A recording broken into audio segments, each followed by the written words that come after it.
cannot repair the damage caused by colonization by going back to the IMF and seek assistance from them.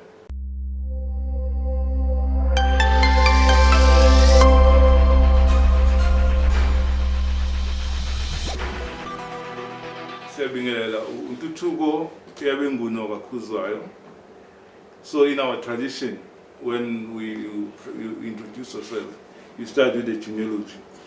So the Ka will mean son of. Yes. So Ntuthuko Khuzwayo, Kaqinisani, Kambiya, Kamfanefile, Katizoti, Kakhanyile, Katweba, KaKHUZWAYO. Khuzwayo is also a son of Ismamane, Ustinana, and then Kwabe, who is also a son of Malandela. He's a big brother to Zulu, the Zulu Empire that you know today. We are senior house of the Malandela family. So Malandela lived around 1670, estimate. So I've counted about 12 to 13 generations. So in person today, I'm a DNA profile of this list of ancestors.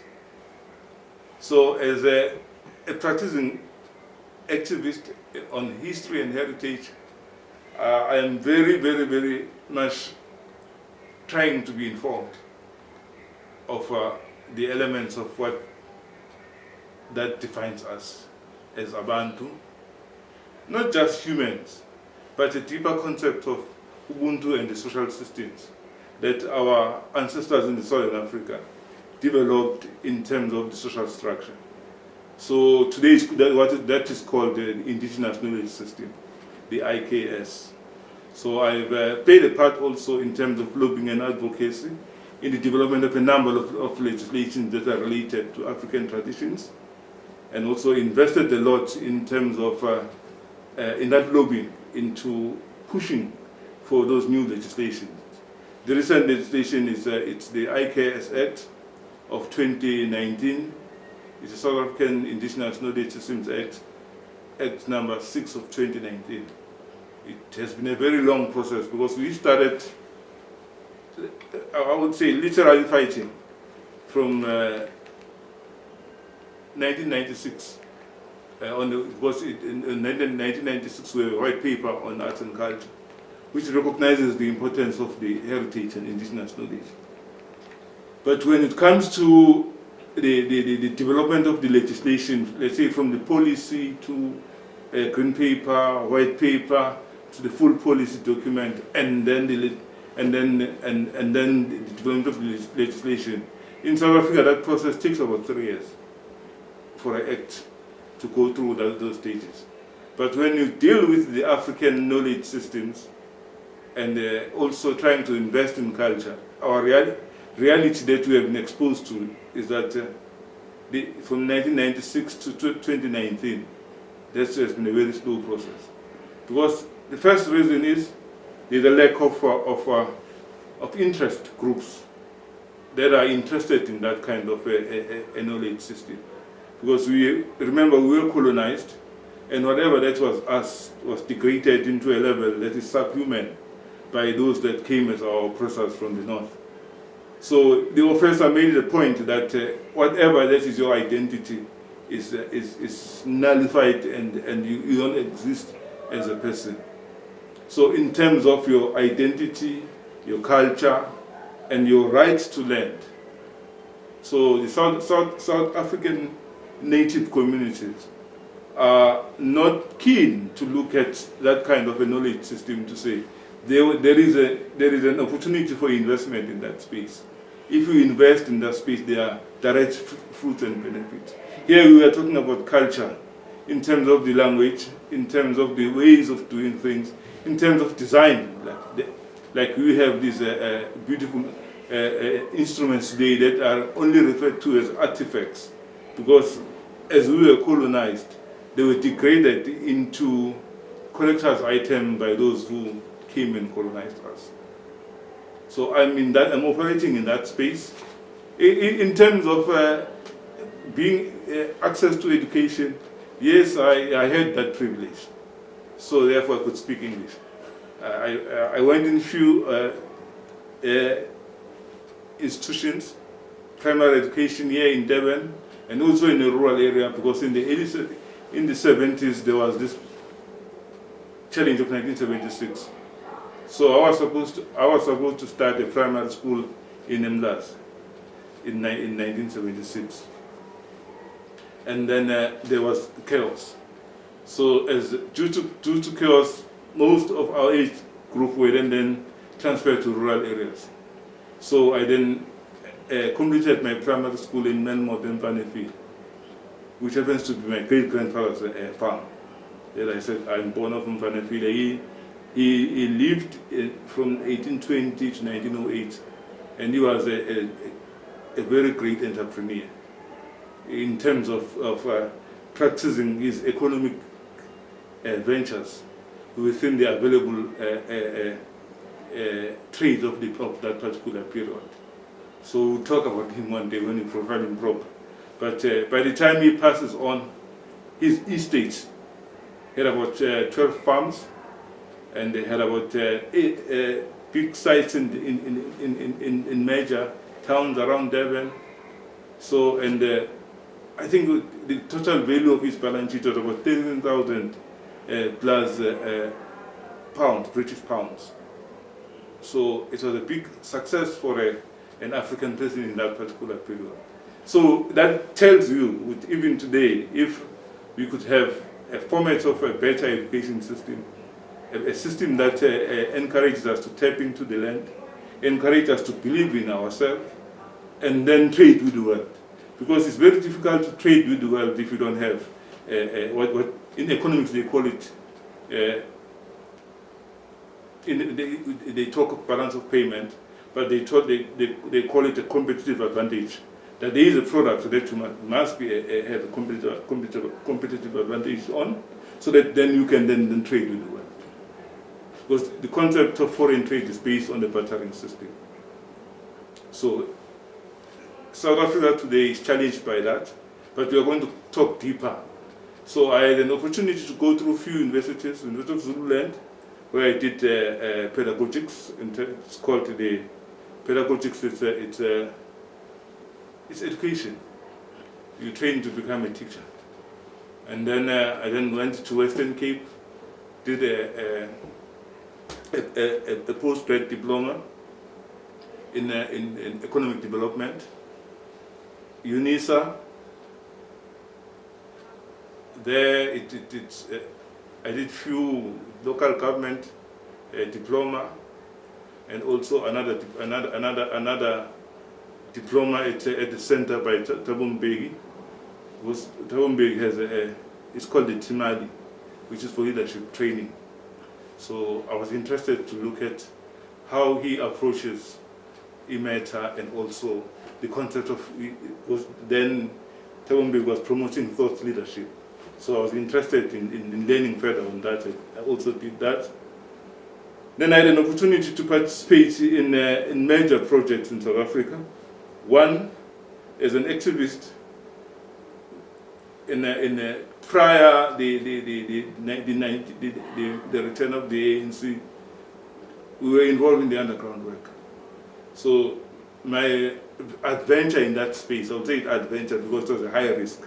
My adventure in that space was arts and culture, and I would say more arts and culture, theater work, theater productions, and also providing more community literacy in what was called the protest theater then, and then developing into musical plays, but making a point that the concept that we call mukhabulo, which is each one teach one, was multiplied within the South African townships. So that's a space that I invested a lot of time from 1983, I would say, to recent 2010. That's when, by 2010, I said, no more theater work with me. I think I'm done with the space, but we'll talk one day deeper about that, the experience of working in Durban in the arts and the difficulty of putting so much energy in that particular space.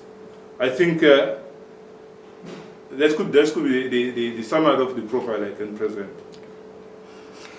Then, Puti, we have all the minerals in the country, but due to lack of necessary skills, we are still taking those minerals to be prepared and refined by other countries. What do you articulate that to the type of education we have? I think it falls back to the colonial project. The objective of the colonial project was to centralize the industrial capital in Britain. So those who were in France was centralized in France. And remember, we in this space we are talking about the history of what we call economics. There are beautiful books that we were exposed to in trying to study economics. One of them is by Adam Smith. It's called The Wealth of Nations, which is when you today reflect back and see what is this thing called capital, how dangerous is this thing called capital, and how destructive it has been to native people of the world, where this colonial project was forcefully implemented, and the natives of the world became victims of this colonial project. So you start to understand that this was a legitimate system of sale, where people are moving from their poor island and loot any resources in the world, and then develop systems that certify and protect a thief. So let me just make an example. In film sector today, we see a lot of pirates, and then we enjoy to see those movies of pirates moving around the high seas. The reality was that that's the foundation of the looting system that Britain developed, and also in agreement with France. So, and then when they started looting in that space, those who were given a certificate to loot were called the privateers. So in France they call it the entrepreneurs. So they were, as soon as they looted more than, and the state was taking more, because the state was taxing them by issuing licenses to them as entrepreneurs, as privateers. As soon as they were complaining, they became illegal.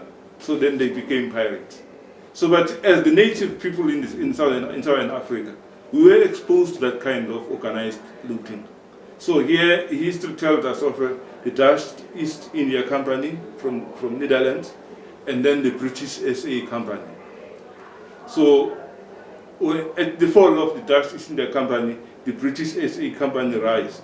And the rise of the British SA Company created what was called the Native Code.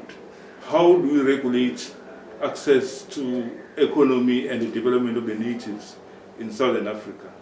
So that is the 1860 Native Code. So it set up the systems of access to rights and also exemptions and also limitations. So, and the British call it the Calabar. So those who were white were given a better access. Those who were natives were denied. So the rise of the industrialization in Europe was, they rose at the back of the African natives and the third world natives. So the education system that was therefore created for the natives, that is had to respond to sustaining this export of raw materials. Then a situation where the natives were able to produce their own materials. They could work gold, they could work silver, they could work highest level of fine arts, and also produce relevant technology of the time. But they were denied that opportunity. So it was only reserved for the few immigrants who were the oppressive class. So the oppressive class, then now by 1950, we have a system that is called the Bantu education system, which degrades even that opportunity for you now to have what is called the A levels in terms of academic qualifications after matric. So the natives had to be degraded into be just servants that are only able to identify the stone and dig the stone and put the stone in a wheelbarrow. Then Ngolova and takes the materials straight to Europe.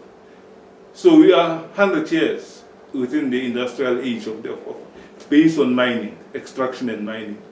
But we are denied the opportunity to tap into our ways of doing, and which were very advanced, because if you look at the gold that was mined and processed in Southern Africa, like the gold at Mapungubu, they are talking about the quality that is over 99.9% quality of refining gold. So you attribute that to the so-called rate of unemployment today? It comes to that. It comes to saying what kind of an industry that is supposed to produce for who. If we are still sustaining the extraction economy that takes everything to the west, to north, mainly to north, as raw as it is, for sure, not everyone will be ready to go down and dig. So a number of what is supposed to be the support industry, after the material has been dug or has been cut from this beautiful hard, we can make instruments out of this hardwood, beautiful music instruments. You can make a number of other things from this beautiful hardwood, and including furniture. But the reality is that all these support industries are not existing, because we are expecting to extract, put it in a ship, pack it straight out. How much does this affect the socialization of the society in South Africa especially? Let me look at it from a spiritual perspective. Umuntu has as we are sitting in this space, has a sacred ability to connect with Imimoya, the spiritual realm. But if the material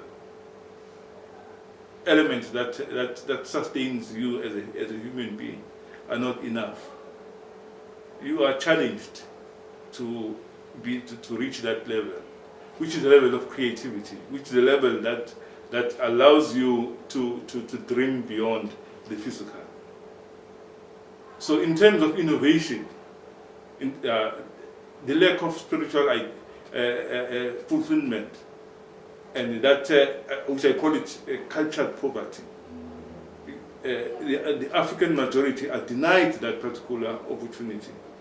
So, and instead of allowing them to explore this spiritual space, they are blocked into religious doctrines, and the religious doctrines are blocking the ability of this majority to be innovative. So, and if you leave the religious doctrines, create a community that lives in fear. I remember in one of the tests, Karl Marx. Karl Marx talks about the religion as an opium of the mind. That it's as opium, it makes you feel very well, and then you get used to it, you get addicted, and then anything that challenges that is addiction, you don't want to go there. So that's the space in terms of socialization, that at a level of thinking and creativity, we have that ceiling. Now, Mr. Khuzwayo, we then happen to have President Jacob Zuma during his time introduced South Africa to the BRICS community. Yes. Now we are part of BRICS. Yes. Do you think our membership to BRICS is an ingredient of revival. I would say it's a major step forward. Let me take it this way. Trade is war. Trade is an element of art of war. If you enter a trading zone not knowing your competitive advantage, you are going to be sacrificed. They will butcher you. So the beauty about BRICS currently is that we are, as South Africa, we had an opportunity to put in an investment, so which is the collateral. So now when you enter a space of trade with a collateral investment behind, you are better than the one that is attacked by traders in an open market. So I'm highlighting the fact that, including South Africa negotiates any deals with BRICS members. It's very important to be careful in protecting that which belongs to South Africa. Let me make an example. There is a herb here in South Africa which is called the rooibos. It only grows in one space in the country. In South Africa, it grows in Western Cape, in Ntuthuko Mountain. So there are companies that had a right to commercially exploit this herb as a tea. So they call it a rooibos tea. So over the years, these companies have been stealing the indigenous knowledge of using this herb for healing purpose. And they've been exploring an opportunity to plant it, farm it in high advanced technological, their advanced technical abilities anywhere in the world. They have failed. So then we have what today is called, as I'm talking about competitive advantage. Rooibos gave us a geographical indicator in arguing for intellectual property rights. Intellectual property rights can also be based on a geographical indicator to say, this herb you used as a tea, but it's a herb that we use for healing. It comes from this particular place, and you cannot therefore have it in the world, except that all the trade of this particular product must reflect the culture and the traditions of people who emanate from where the product comes from. That's why when we went, going to the World Trade Organization, the WTO, I think I remember it was the time of President Thabo Mbeki. We went there thinking that the world is going to embrace us as the victims of apartheid. But the reality is that the world was not even interested in that. So we lost a lot of products. The port was taken away because it was, we were told you may have a sweet wine, a cherry wine, but you cannot call it port. We also lost a number of cheese brands that we were told these brands of cheese are only from a certain Alps mountain part in southern Europe, so you cannot brand yourself with. The other product was the champagne. You cannot find the champagne in South Africa anymore. We have what is called today sparkling wine, because champagne is a geographical indicator of a product that emanates from a specific area called a champagne.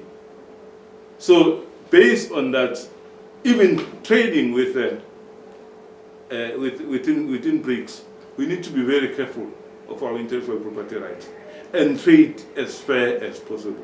So if BRICS provide us that opportunity of a better trade, because we are dealing with $1 billion, each member of BRICS is sitting with $1 billion people market. South Africa claims to be able to coordinate that $1 billion in terms of the continent. Our ability to trade in the continent is still very difficult, because as we were saying, everything that we produce in the country is not designed to go up or come down. We are producing for marine export, taking it to Europe. But the reality is that through these networks, there is an opportunity for us to look at a major investment, because the current challenge that we have is infrastructure investment. we cannot repair the damage caused by colonization by going back to the IMF and seek assistance from them. As becoming a member of BRICS, putting that few billions when President Zuma had that kind of a vision, has created a space for us to act as partners, equal partners in the development of the global South. And you made a very interesting observation that BRICS is composed of the natives who have been victims of the same colonial economic looting systems. So when they are organizing far better than. But we need also to take into account that in terms of our foreign trade and foreign policies, we need to be very careful. How do we toe the line? Because as we are trying to lay out the BRICS foundation, laying out the systems that are going to have a direct impact on our social system. Without land, Southern Africans cannot do anything, compete. Actually, they cannot compete. But the access to land needs to have a meaningful capital injections. And eventually, when we talk land, we talk traditional leadership. Yes. We talk the systems of governance, which our country is actually failing. They have failed so many years to resolve the Section 25 and the property. That's right, yes. And most of our land is owned by foreigners. The reality in South Africa is that the South African British company, that is your Cecil John Rhodes Group, that company had a mission to extend colonial looting from Cape to Kara. So by 1913, they passed the Land Act as a Union of South Africa. Remember, 1910, the Europeans who fought among us here and also recruited us to fight their wars for over 100 years, almost 200 years of fighting in Southern Africa. Because they landed in 1652, they started fighting. So as they fought, we find ourselves fighting their wars and joining the side or also joining the other side. But by 1902 to 1907, they declared truce and decided to create a union by 1910 of Union of South Africa, which excluded the natives.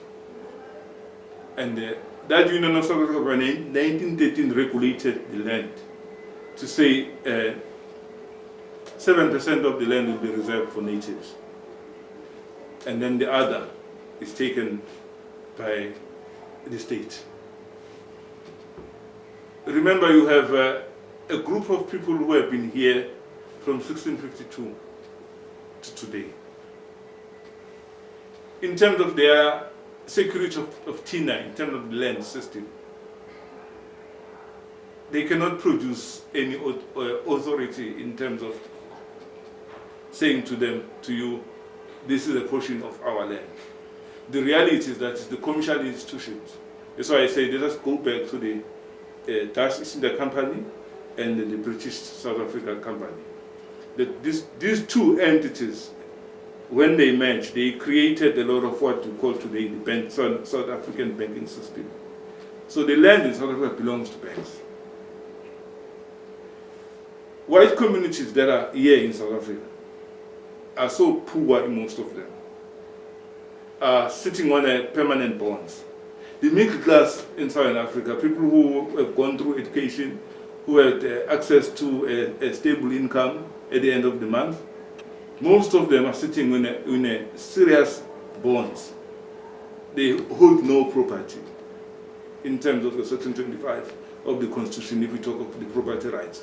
The reality is that it's the commercial institutions that are dominating outside the 7%. So we have a 7% native as we talk of traditional leadership. The reality is, if you look at the old townships around our settlements in South Africa, our urban settlements, communities that are close by where this 7% was still kept as a native reserve are oversubscribed today. From here in Durban to Mapumulo, from here in Durban to Mzinto, there is no rural community anymore. Because the population growth, the expansion, has caused people to tap into that native land act. Without plans, without many appropriate land management systems. So therefore, beautiful houses are built without schools, without roads, without appropriate infrastructure. Because most people who are into pension age, who have been working as a middle class in the city, cannot afford to sustain themselves within the city. The property rights are very, very expensive to maintain. So what I'm saying to you, my leader, I see an opportunity for us, if we have to do the land management proper. My proposal is that let us move from 7%, in paper it's 13%, but in reality it's 7%. Let us move from whatever 13% percentage to 40% land. Because most of the land is owned by the state and the private sector. If we can move to that and then start to say what are the other communities that needs to be given access to permanent land tenure. Majority must be the Africans with their called traditional systems of land management. Must have that access from moving from 13% to 40% of the land reserve. And then we say, out of people who settled in here, our oppressor and the oppressed, because the oppressor also brought in other communities as slaves or indentured laborers. We've got the Chinese, we've got Indians, we've got all these others. So we can then say, for any person who can prove that maybe my community, I've been here with my family before 1950, from that a certain period up to before 1950, those can be given an exemption to access the reserved land and have some form of permanent, long-term, not just permanent, but long-term access to land tenure. Versus what is happening now. Because the reality now is that the commercial banks are brutal when it comes to property rights. And we are not thinking in that way. We just think of expropriation without compensation, expropriation with compensation. We think of Section 25 as a scope of legislation in terms of the policy.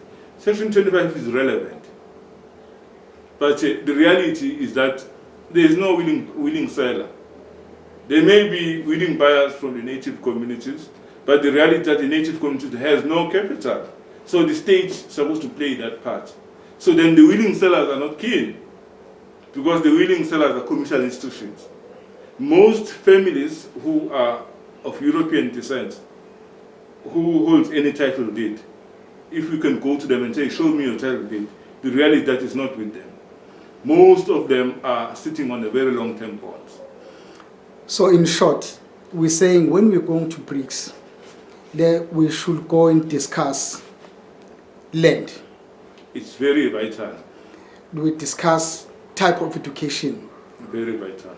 We discuss intellectual property rights. Yes. And then discuss trade of skills. As I said to you, trade is war. It's war. I have a property, you have a currency. I don't need your currency if I have a property. So how do you persuade me to release? So that's why I call it a balance of payment in terms of your current, running the national current account as a country. Not what we are doing now. A country that is dependent on imports for food cannot survive the next coming age. So you look at how Mao Zedong in terms of China, for us maybe what is very important is to study all these countries, how their innovation, what is the foundation of their innovation, what is the essence of their belief system. Because all of us were compromised. Take for example China. In China, when the same Britain was attacking China, it came with cheap product that they wanted to dump in China in around 1900. China resisted, and then the next thing that they did, they then dumped opium. And when the community of China was highly dependent on opium and addicted to opium, the next thing that happened was that Britain took out the area called Ntuthuko by force. So you then had the so-called civilized world attacking a community, a native community in that particular space, because they were not keen to buy their products. But in 75 years of their revolution, China today is dominant, because they were able to design a pill that helps you to recover from being oppressed into a space that I call a spiritual attainment of innovation, the highest level of thinking. How many billionaires are in China today? Because they are working on their cultural system. That's the pill we are missing. India is doing the same thing. India is excelling. We may have those kind of reports that Britain is still punting in terms of their propaganda to say India is a poor country. India is no longer a poor country. So Brazil is struggling, but the reality about Brazil is that they are sitting with also 1 billion people. And that economy is starting to look at itself. They are exporting a lot of good quality food today. We are dependent here on the Brazilian chicken. So, in short, what would you suggest we take to BRICS from the whole discussion that we had? We are looking for that pill. For now, we need serious healing as South Africans and as Southern Africans, and also as the continent. So South Africa holds that opportunity as a member of BRICS to pull others, and others are interested. As far as Saudi Arabia, they want to come through Africa to BRICS.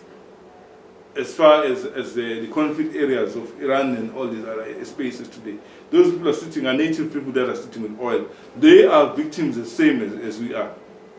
So what is that we need? Is that pill, I'll call it a pill, like a spiritual pill, that needs to detox ourselves. And in the next 10 years to 20 years time, we look at a different education system. That education needs one,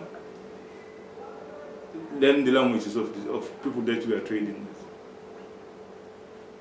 They are learning our language. China is investing so much in India is investing so much in Southern African languages. In Russia is also investing so much. But this side, we are still trapped in believing that trade can only happen in English. Which the reality is that English is a very minority language in the world. If we travel with you today, just 100 kilometers to Mozambique here, we are stuck. We can't even communicate because we are taught that English is the language. But when just crossing the border here to Mozambique. So could this also this relates to people-to-people relationships in terms of the culture, language as well? Opportunities for South African youth at an AI space to create content on indigenous languages, so that people on the BRICS platform are able to engage with you at that level. You cannot bring in English in that particular space. But if you develop your AI that is able to speak and also decode languages that are, or also even write and read Sanskrit and the Indian Sanskrit, and read the Asian form of writing, and then encourage the African form of writing, because we do have it, and the concepts are not that different in terms of concept, of writing, because those concepts of writing allows you to go back to that space that I'm highlighting as a creative space. If we are able to decode those forms of writing, the ancient forms of writing, the scripture is almost the same. You are able now to elevate yourself from being a victim of oppression for the last 400 years to a person that you could say, I am, therefore I can think. Thank you so much, Mr. Khuzwayo, for your time. And for me, this interview, it's just the beginning. Thank you. It's just a seed. And thank you so much for the input you made. Magwande. Amen. Thanks.